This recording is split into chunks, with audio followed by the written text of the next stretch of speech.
Greetings, chess fans. My name is Arturs Neiksans. I'm the leading Latvian chess grandmaster, and I would like to have a look what just happened in Game 12 of the World Championship match between the reigning world champion Liren and the challenger, the only 18-year-old Dommaraju Gukesh from India. So the first 11 games of the match were really crazy. There was a streak of many draws, and the pre-match favorite Gukesh finally managed to seize the lead by winning the clutch 11th game, taking the lead 6 points to 5 with only 3 games to go. Now, what happened in the previous game is that the world champion blundered a piece in just one move. His position already was pretty bad, and the question was begging to be answered by many chess fans all over the world. How is Ding gonna play today? In a press conference, Ding said, "Well, I'm just gonna come back the next day and try to win." That's all he said. I mean, many people wrote him down. It's never gonna happen. What happened though? Let's check in the game. So Ding opened up with c4. At the point here after c4 e6, he opted for the neo-Catalan. The idea here is to meet d5 with bishop g2. Naturally, black has many choices, so d5, bishop g2, and knight f6, knight f3 kind of makes sense. But the big idea of this g3 and bishop g2 is that white avoids some d4 lines. For example, let's say you play the Catalan in a classical sense. For example, c4, e6, d4, let's say knight f6, knight f3, d5, and g3.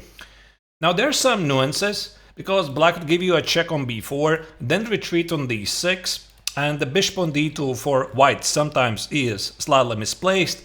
Also, black sometimes plays d takes on c4 idea, then try to hold on to this pawn, and then eventually maybe play c5 to trade a pawn on d4. So the idea of this neo-Catalan is essentially avoid playing d4 at all. And many ideas of the Catalan remain. So here after d5, exactly bishop g2 and not knight f3, because let's say if for some reason here Ding would mix up with the move order, here black can play d takes on c4, queen a4 check, knight e7, queen c4, and one of the core ideas for black against any type of Catalan is to solve the problem of the light square bishop on c8. So as soon as black gets the bishop on b7, the common belief is black is okay. So what happened here is that bishop g2 was played. Now you see this idea no longer works. Queen a4 check, knight e7, queen c4, a6, and white just always can retreat with the queen either to b3 or c2, and this bishop on g2 reigns supreme, causing black some headaches. So that's why knight f6 and knight f3 was played, and here Gukesh made a rather surprising move d4. I think it kind of echoes what was done yesterday, because also you might remember yesterday Gukesh was playing with white and he met knight f3, d5 with c4, and it was Ding who played d4, and in the hindsight maybe this was not the best choice, because even though this is the most principled choice, it's also the most ambitious choice. So that's why here, given the fact that Gukesh was leading in the match, I was a bit surprised to see d4. I thought that d takes on c4, given the match situation, felt to be more natural. But okay, whatever. So d4 is still a very good move. So here Ding plays short castle, knight c6. There's naturally many setups for black, but this is one of the most popular ones. So black wants to play e5 immediately, open up both bishops, and have a healthy game. Here Ding played e3. Now, this is a very smart way to get a sharper game. Also, I kind of like this idea to play d3 immediately. And if black is careless, black plays something like bishop, let's say bishop e7. I really like this idea of e4. The point is, after the short castle, if white gets to play e5, we get to transpose to some sort of King's Indian attack position where black is missing the typical attack at the queen side. Of course, I mean, black would immediately respond with e5 here, but you get the idea. So e3 is slightly something else, because here Ding is looking for imbalances. So d takes on e3, f takes on e3, white gets to play d4, and the game is rich. So here bishop e7. Now this was a small surprise. I think the main move here lately has been the move bishop c5, again if I'm not terribly mistaken. Maybe I'm mistaken. Yeah, maybe I'm just mixing up this line with something else. But this bishop c5 idea is quite trendy way to secure the center. And here after bishop e7, I was wondering, maybe it was a possibility that now for a second game in a row, we could get in a world championship match some sort of Blumenfeld a gambit with b4. The point again is d takes, f takes, black collects the pawn on b4, white plays d4 with interesting complications. I'm pretty sure that the world champion looked at this, but he rejected. So he played e3 here, not rushing with the capture, and here Gukesh decided to take on e3. And now I wonder why. Maybe the problem was that after the show castle, this was still his home prep. Maybe he was concerned about this e4 push. But again, I think that black is in time to play e5. And this feels like a great King's Indian defense for black. So most likely, Ding wouldn't play e4. He would have opted for something else. Either way, so the trade was included. Bishop takes on e3. So white wants to play d4. So black responded with d5. Knight c3. Short castle, there you go. So, this is the position after the opening. So, you're probably wondering, what could be the course of action for white? So, you're seeing, yeah, the pawn on d3 is weak and black has a strong pawn on e5. So, how about we trade it, right? So, the point here is that after d4, black probably can just trade it. Knight takes on d4, trade it and play something like c6. Good luck trying to break through this. The position is completely symmetrical. Black has no targets that white can attack. Now here, I like this move that Ding played next. He played rook e1, indirectly attacking the pawn on e5. The question is, how should here Gukesh continue? So maybe he was looking at bishop f5 here, the obvious move to target the pawn on d3, and try to provoke white to play d4. There's the thing. Why does it have to do that? There's a very annoying move, queen b3. Suddenly there's a counterattack on the pawn on b7. You take on d3, how about rook d1? The queen is in trouble. If you play something like rook b8, again, white could just play like rook d1 immediately, and then toy with the idea of d4. And the big question is, do you put the queen? And something like knight e4 maybe not necessarily is good, because here white can just, yeah, by the way, here white can just take twice on d4 and the bishop on e7 is under attack. But very often in these positions, white was pretty happy also about choice, takes, and play something like knight b5 and just positionally dominate the position, because black's that's why bishop on e7 is pretty bad. And oh yeah, by the way, the pawn on e7 is also under attack. So here after rook e1, Gukesh played h6. And what happened next, it was just mind-boggling. You know, I have to admit it, because I was watching this game frequently during the live broadcast, because I was working on my upcoming 5th chessable course, the Scandinavian Defense. I was writing a lot of text, and I was watching the broadcast of Agiri and Leko doing the commentary in the background. And I was really stunned when here the world champion came up with this sequence. He played a3, which is kind of smart idea. He wants to play b4, gain space, and he's not rushing again with the d4 move, because he sees that bishop f5 is queen b3. So Gukesh responded with a5. The next move, h3. You know what's really amazing about this position? I think this is some kind of a weird Zugzwang position in the middle game. Yeah, it's really funny, right? So we played h3, h6, a3, a5. Now what? So the problem is for black, it's very difficult to come up with active moves. Because again, bishop f5 runs into queen b3. And there are problems. I mean, the problem for black is the queen on d8. Where do you go? Knight e4 drops the pawn on e5. Not even mentioning that this trade always pretty much favors white, because white has very active pieces. So how do you continue here? So what Gukesh did, he played bishop e6, which maybe is not a terrible move. Maybe he should have played like rook e8 and bishop f8 and just see what happens, put the bishop on f5. But again, it runs into queen b3. So what happened here after bishop e6, king h2? You know, another mysterious move. And the point is that for Gukesh, suddenly it's very difficult again to come up with the next moves. White has a lot of easy moves. So what Gukesh did, after some thought, he played rook b8.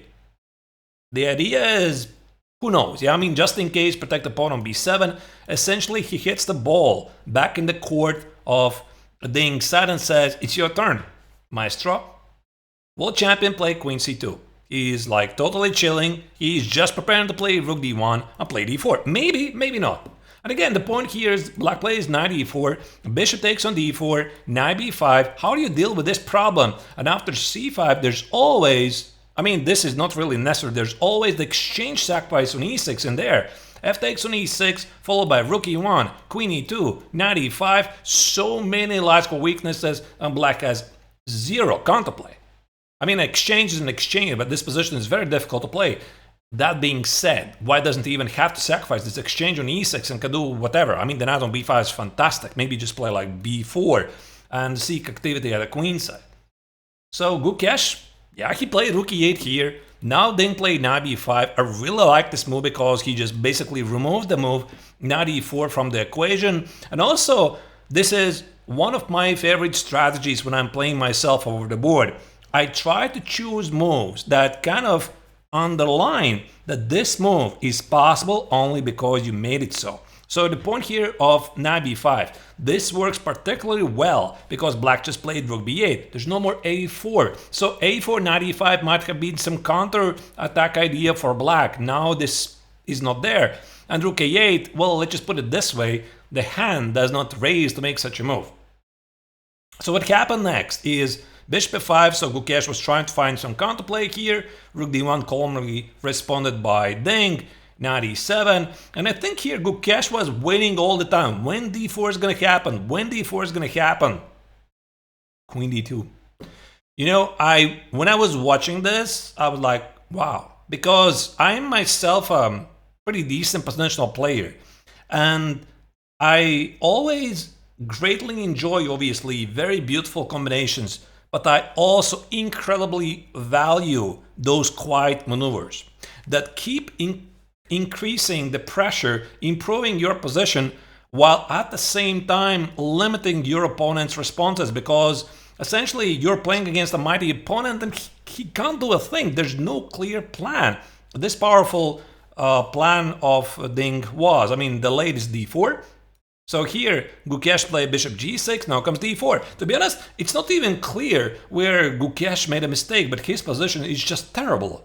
It's just terrible. I know the point here is that after e takes on d4, which didn't happen in the game, knight takes on d4, and knight takes on d4, bishop takes on d4, white is just dominating on the board. So after something like c6, it already is asking for some kind of a tactical shot, like bishop a7, the knight on d7 is hit, the rook on b8 is hit, for example. C takes, bishop takes on b8, knight takes on b8, and yeah, I guess just queen d8, rook d8, rook e8, GG. Yeah, so again, what should black do? So Gukesh played e4 here, knight g1 calmly retreated with the knight. Now white has a very powerful center, black's all pieces are really awkward and doing no real work in this game. Knight b6, Gukesh attempted to seek some counterplay here, queen c3. Again, no rush. So Ding was calmly improving the position. Gukesh tried to seek some counterplay, queen c2, look at this, queen d2, queen c3, queen c2. It's so difficult for black to make the next move. White already at some point is thinking about pushing forward the central pawns.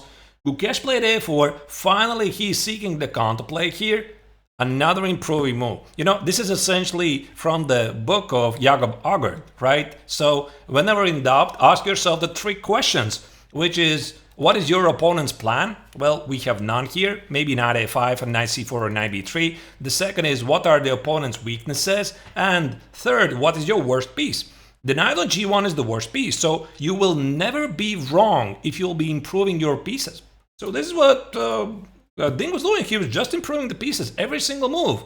So bishop g5 here, technically a mistake, but knight f4, yet another powerful move. I think here Gukesh was hoping that Ding is gonna go after the pawn on a4, something like bishop g5, and I don't really know, h takes on g5, c5, and knight e5, and queen a4. So he was pretty happy to play something like this. Please give me this position. As long as I have chances to go for some sort of a king-set attack with e3 or f5 or f4 or something, but it's not a 4. It's just such a powerful demonstration of force. White just says, I have all the time in the world. So what happened next? Bishop f4 was traded, not out of good life. Now the pawn on c7 is hit. Queen c3, again, the world champion improves his pieces, knight b8. So I think this already is a pure desperation by the challenger. So here Gukesh essentially says, please take my exchange. Please take my exchange on a7 so that at least I have some sort of a counterplay, like maybe f5, knight c8, queen c8, bishop f7, g5, something. Objectively it's losing, but at least there's something. I have something to breathe. And he just plays d5. You know, he just ignores knight a7 and continues to play for domination. Now his idea is to play d6, knight c7, or maybe even c5. So yeah, I mean, Gukesh just played queen d7, d6, knight c7. Now he's trying to hold on to the exchange. So then collected a pawn on e4. Why not? Then retreated with the bishop. Now he has a healthy extra pawn, and black's position is just terrible. And yeah, just continue to improve the position slowly. Knight e5, c takes on d5, collected another pawn. Now rook e7 already is incoming. Queen d4, knight a6, so Gukesh was desperately looking for the counterplay here. Rook e7, d7, rook c4, and already here the world champion had a fancy way to finish off the opponent by playing queen c4 and rook e8. The big idea is to trade here and promote the pawn. Also bishop d6 is killing, but I suppose maybe here Ding saw some ghosts after queen c5 and after rook f8 there's queen f8 and maybe somehow, but I mean still, this is not really difficult stuff to calculate. This d-pawn is promoting no matter what black does. So what happened is that queen e3 was played, rook c2, bishop d6, so rook e8 is incoming, a final move by Gukesh, rook takes on g7, and the challenger had to resign. The point here after king takes on g7 is bishop f8, and here the world champion puts another queen on the board. You know, I was stunned because secretly I'm kind of quite happy for Gukesh. You know, I'm all for him. I really like him. I had a chance to meet him 2 years ago in Bilchess Festival. He's a very humble guy, and I truly hope that he will become, if not this championship, the next championship cycle, maybe the world champion, because he deserves it and Indian chess deserves it. But what I really admire is the unexpected fighting spirit of the world champion, because after yesterday, yeah, like literally vast majority of the experts said Ding has no chance whatsoever. Yeah, so he's done, he's over, he is collapsed, etc. There's no way he can come back. And when in the interview, in the press conference, he said, I'm gonna try to win the next game tomorrow, everyone was like, okay, sure, yeah, I mean, you have to say this. And then he produces this positional domination masterpiece. So it's not only about equalizing the score in the match, it's a pure psychological pressure on the young opponent. It's like, Dommaraju, I've come here to bargain, right? I'm not gonna willingly give up my world championship title I fought for so hard last year in a thrilling match, beating Jan Nepomniachtchi. You know, I think that chess only wins, and also this could be a very important step for Gukesh, right? Maybe he was kind of hoping the match already is over. Now this is the perfect chance again for him to show his champion's abilities, and after the rest day, come back and show that he can win the next game with the white color. So this match is just totally crazy, yeah? And after this very slow, what was it, 6 or 7 draws in a row in the middle of the match, at some point it was so exciting you could watch the painting dry. But that's what sometimes happens. This game did not disappoint, and I really appreciate the strength of these positional moves. So for Indian fans, everything is still ahead. The match once again is wide open. So write your comments. What do you think? Did you expect this? I didn't really expect this, but I didn't really want to write down Ding's chances. I was a bit cautious about this, and there you go. But I mean, this game definitely surprised me. This is the prime Ding, essentially. In the very beginning, he was looking really shaky. At least his body language was not looking good. But oh man, he did pick up some of the best moves throughout the entire game. So write your comments. What do you think? Who now is the favorite of the match? And of course, if you like my recap, please press like and subscribe to my channel, as I will be continuing making daily videos and of course the recaps from the World Championship match. Thank you for watching. I'm signing off.